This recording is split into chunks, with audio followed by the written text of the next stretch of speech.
I, 28F, got married to my longtime boyfriend Dexter, 29M, last year. We dated for 6 years before finally tying the knot. Our relationship started in college when we met through mutual friends at a campus event. Dexter was studying engineering while I was pursuing my degree in business administration. We clicked instantly and have been inseparable since then. For context, my younger sister Aria, 24F, has always been competitive with me since childhood. Whatever I did or wanted, she had to do it first or better. This behavior started when we were very young. When I was 7 and joined ballet classes, 3-year-old Aria threw tantrums until our parents enrolled her too. When I joined the school basketball team in 8th grade, she suddenly developed an interest in basketball and joined too, despite never showing any interest in sports before. When I started learning piano at 15, she insisted on taking piano lessons and practiced extra hours just to outshine me at the annual recital. This pattern continued through high school. When I got straight A's in my sophomore year, Aria studied day and night until she got straight A's plus extra credit in all her classes.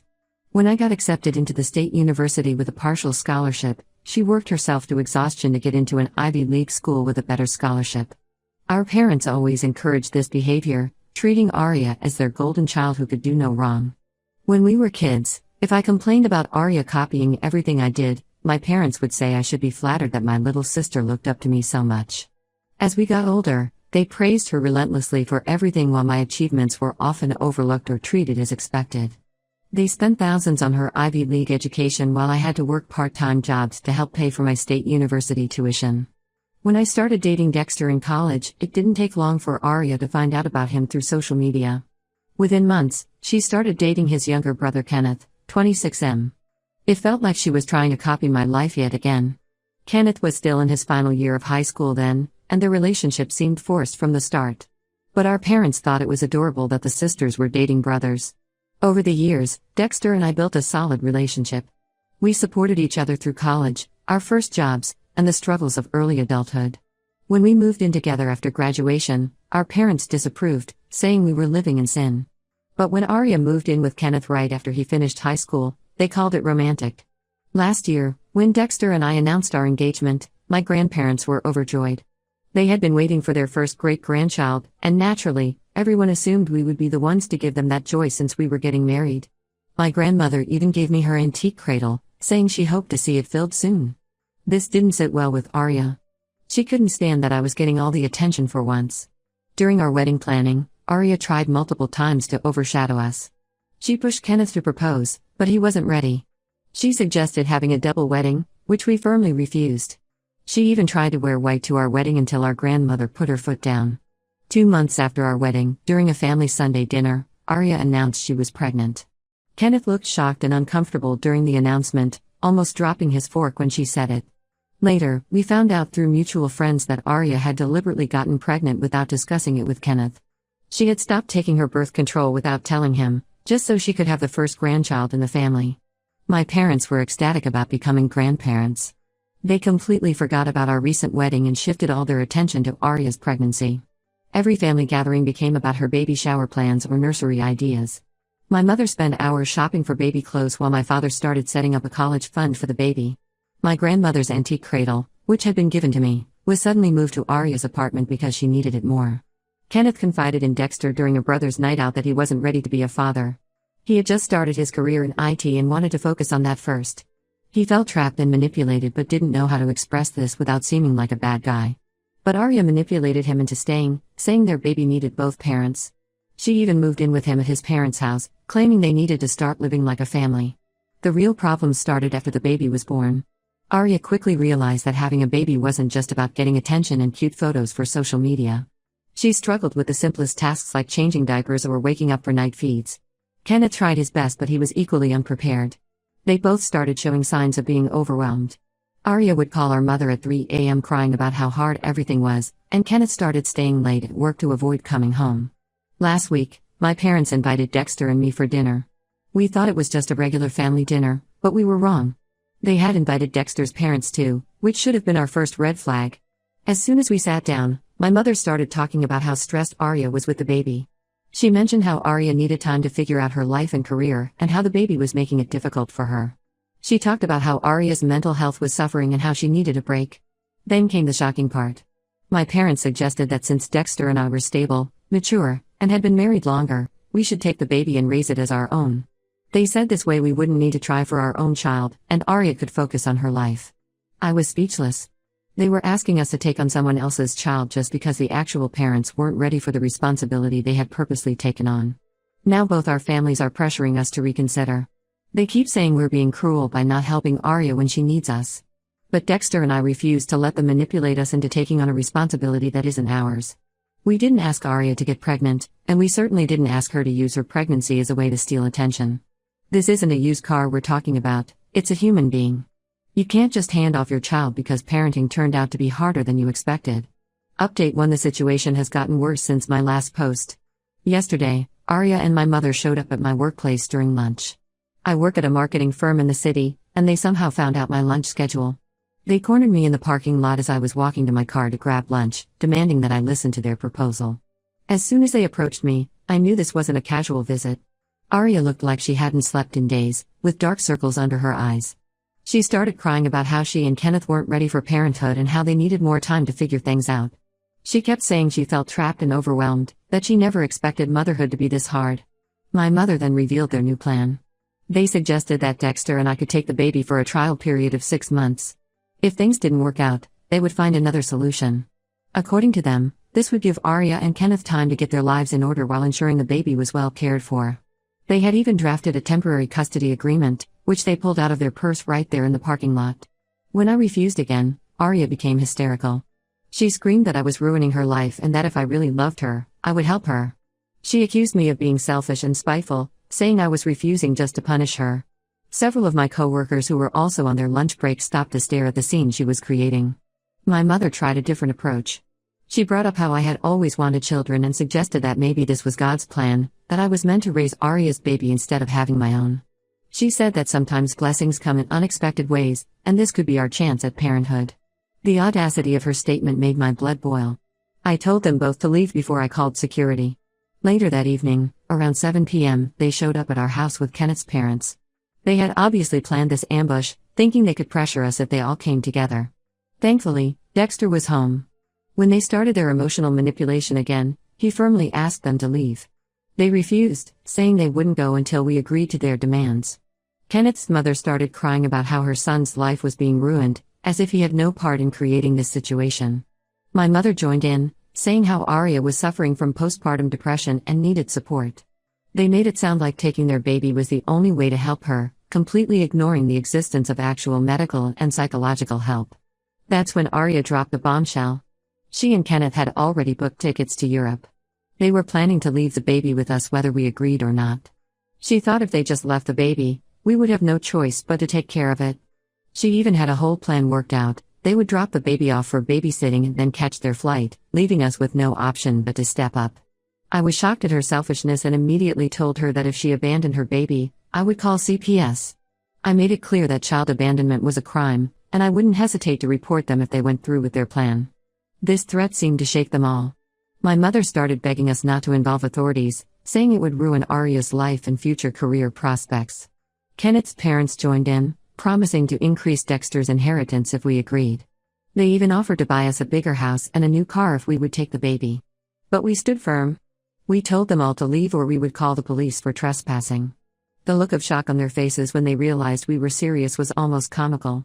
They couldn't believe we wouldn't give in to their manipulation. Before leaving, Arya tried one last time to guilt-trip me. She brought up all the times I had said I wanted to be a mother, how I had always loved children, and how this could be my only chance at motherhood. She even suggested that my refusal meant I didn't really want to be a mother at all. I told her that wanting to be a mother didn't mean I wanted to enable her irresponsible behavior. I reminded her that she was the one who chose to get pregnant without thinking it through, and now she had to deal with the consequences of her actions. They finally left, but not before my mother warned us that we would regret our decision. She said that family should help family, and we were choosing to be cruel instead. Kenneth's father made a point of mentioning again that this would affect our standing in his will. After they left, Dexter and I sat down and had a long talk. We agreed that we needed to take steps to protect ourselves from future ambushes. We're looking into security cameras for our home and I've informed my workplace security about potential unwanted visitors. The whole situation has shown us just how far our families will go to force their wishes on us. It's clear they don't respect our boundaries or our right to make our own decisions. We're considering taking legal action if they continue with their harassment. Update 2: After the parking lot incident and the ambush at our house, I decided to talk to my grandfather. He has always been the voice of reason in our family, and I needed his perspective. I waited until I knew he would be alone, as my grandmother usually has her bridge club on Wednesday afternoons. I visited him at their house, bringing his favorite lemon cake from the bakery near their home. When I arrived, I found him in his study, reading the newspaper as he always does after lunch. He smiled when he saw me, but his expression quickly turned serious when he noticed my distress. I sat down in the old leather chair across from him, the same chair I used to sit in when I would visit him after school as a child. I told him everything from the beginning, about Arya's deliberate pregnancy, her inability to handle motherhood, and our parents' ridiculous demand that we take her baby. I explained about the ambush at my workplace and their attempt to force us into taking the baby by threatening to abandon it with us. As I spoke, I could see his expression changing from concern to anger. To my surprise, he already knew parts of the story but not the whole truth. My parents had told him a completely different version. According to them, Dexter and I had initially offered to adopt the baby but then suddenly changed our minds, leaving Arya devastated. They had painted us as the villains who were refusing to help family in need, making Arya out to be the victim of our cruelty. Grandfather was furious when he heard the real story. He couldn't believe that his own daughter, my mother, would try to force her older daughter to raise her younger daughter's child. He was especially angry about Arya's plan to abandon the baby with us and run away to Europe. He kept shaking his head, muttering about how this wasn't the way he and grandmother had raised their children. He immediately called my grandmother, despite her being at her bridge club. He rarely interrupts her social activities, so this showed how serious he considered the situation. When she arrived home 20 minutes later, he had me tell her everything again. By the end of my story, both of them were visibly upset. They both agreed that this situation had gone too far. Grandfather said he had watched over the years as my parents consistently favored Arya, but he had hoped they would grow out of it. Now he realized their favoritism had created this mess, enabling Arya's irresponsible behavior while expecting me to clean up after her. That's when grandfather made an unexpected offer. He owned several properties, including a beautiful house in a quiet neighborhood about an hour away from our current home. The house had been a rental property for years, but the current tenants had just moved out. He offered to give it to us, saying we needed to distance ourselves from this toxic situation. At first, I tried to refuse. The house was worth at least $500,000, and it felt like too much to accept. But grandfather insisted. He said he had planned to leave it to me in his will anyway, and giving it to us now would help us escape this impossible situation. My grandmother agreed with him. She said that sometimes the only way to deal with toxic family dynamics is to create physical distance. She also pointed out that the house would give us space to start our own family when we were ready, without interference from either set of parents. They had their lawyer draw up the paperwork the very next day. The house was transferred to our names with the condition that we couldn't sell it for at least 5 years, not that we would want to. Grandfather said this condition was to prevent our parents from trying to pressure us into selling it and giving the money to Arya. When I got home that evening and told Dexter about my grandparents' offer, he was stunned. He had always gotten along well with my grandparents, but this level of support was unexpected. We spent the night discussing the offer and what it would mean for us. Moving an hour away would mean longer commutes to work, but the peace and distance it would provide seemed worth it. We decided to accept my grandparents' generous offer. The house needed some minor renovations before we could move in, but grandfather offered to cover those costs too. He said he wanted us to have a fresh start, free from the drama and manipulation we'd been dealing with. Update 3: It's been 3 months since we moved into the house my grandfather gave us. The distance has helped immensely in maintaining our sanity. The first thing we did after moving was change our phone numbers and only gave the new ones to my grandparents and a few trusted friends. We also installed a comprehensive security system with cameras, just in case anyone tried to show up uninvited. The house has become our sanctuary. We spent the first month repainting and making it our own. Dexter converted one of the spare rooms into his home office, and I turned another into a library, something I've always wanted. The large backyard gives us space to garden and relax, far from the drama we left behind. Arya and Kenneth never went to Europe. After realizing we were serious about calling CPS, they had no choice but to step up as parents. From what we've heard through mutual friends, they're both finally taking parenting classes and seeking help with childcare.